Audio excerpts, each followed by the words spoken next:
अशोका बोलो ना वितरण करो ना कुर्सी हटाओ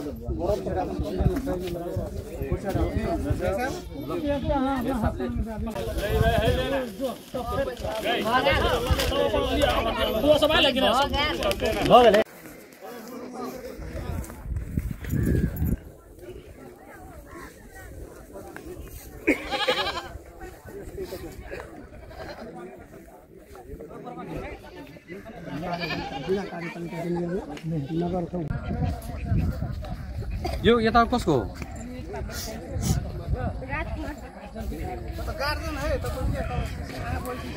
नहीं हमारे बोलिए ना आखिर भूखले से है ये है खाने में सकने नस्तो नहीं करने विश्वास करबे हमरा बुझाय है आ कि हमर मेयर से आप सिखबै ओए मेयर के त हम डाइट देलिए खाना में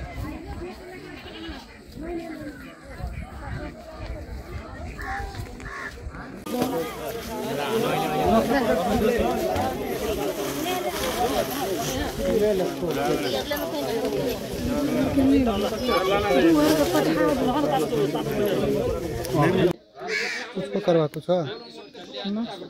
मेयर है सीडीओ कार्यालय सेल है आदमी है दल के आ वो कौन खुना दल के इहो कौन खुना दल के रास्ता के खुना दल के ओए लक्ष्मी तो करवा के मर गेले पासमा ओकरा सब झगडो भयो ई चाहिँ कोन खुना दल के अब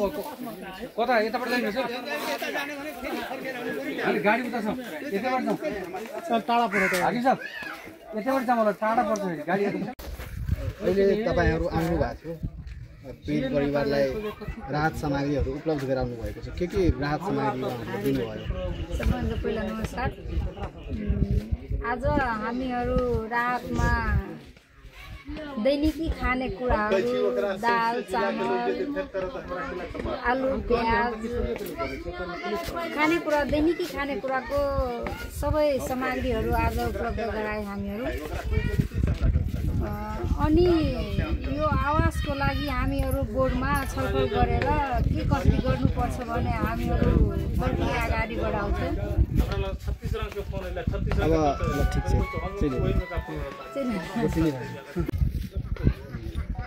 तपाईहरु आज यो अरङमा आउनु भएको छ अस्ति दलित परिवारको जुन घर भत्कायो त्यो परिवारले तपाईहरुले आज राहत सामग्रीहरू वितरण गर्नुभयो के वितरण गर्नुभयो समस्त नमस्कार यो घटना चाहिँ अब साह्रै दुःखद घटना नै हो तथापि हामीले यो नगरपालिकाबाट क्षतिपूर्तिको लागि चाहिँ अब दीर्घकालीन क्षतिपूर्तिको लागि व्यवस्थापन गर्ने नै छौँ र अहिले चाहिँ राहत सामग्रीमा हामीले दैनिक कामकाज र जीवनयापन सहज हुनको लागि खाद्यान्न सामग्रीहरू वितरण गर्यौँ पछि अब यसको दीर्घकालीन समाधानको लागि हामी नगर कार्यपालिकामा चाहिँ यो आवाज चाहिँ उठाउँछौँ थ्यांक यू